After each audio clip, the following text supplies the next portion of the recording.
మీకు ఈ వీడియో నచ్చినట్లయితే వీడియోని లైక్ చేయండి. నాగవల్లి ప్రాణాలు పోలేదని మీరు సంతోషపడకండి.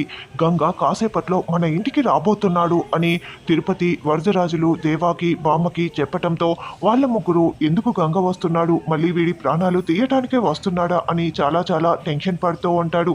వచ్చి ఏం చేస్తాడు, ఈసారి మన దేవాని ఎలా కాపాడుకోవాలి అని ఆలోచిస్తూ ఉంటారు.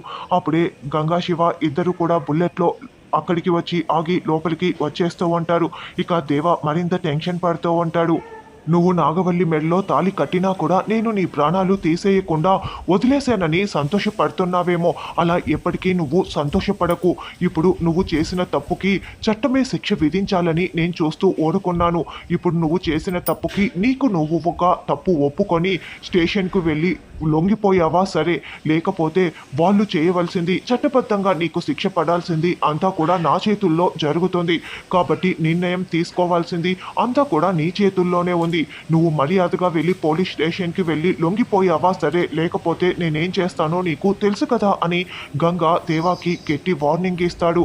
అప్పుడు శివ కూడా చూడన్నయ్యా, అసలే రోజులు బాగోలేవు కాబట్టి నిర్ణయం తీసుకోవాల్సింది నువ్వే, కాబట్టి త్వరగా మంచి నిర్ణయం తీసుకుంటే బాగుంటుంది. కాదు కూడదు అని నువ్వు స్టేషన్కు వెళ్ళి లొంగిపోకుండా ఏదైనా తప్పించుకోవాలని ప్రయత్నించావా, గంగబావ చేతిలో నీ ప్రాణాలు పోవటం మాత్రం ఖాయం. కాబట్టి నీ ప్రాణాలు పోకుండా ఉండాలన్నా నువ్వు స్టేషన్కి వెళ్ళి లొంగిపోవాల్సి ఉంటుంది. అక్కడైతే కాస్త శిక్ష పడుతుంది. అదే నువ్వు శిక్ష పడకూడదు అనుకున్నావా, ప్రాణాలు పోవటం మాత్రం నీటివి ఖాయం అని శివ కూడా వార్నింగ్ ఇస్తుంది. మరి ఇప్పుడు దేవా లొంగిపోతాడా అన్నది రానున్న ఎపిసోడ్లో తెలుసుకుందాం.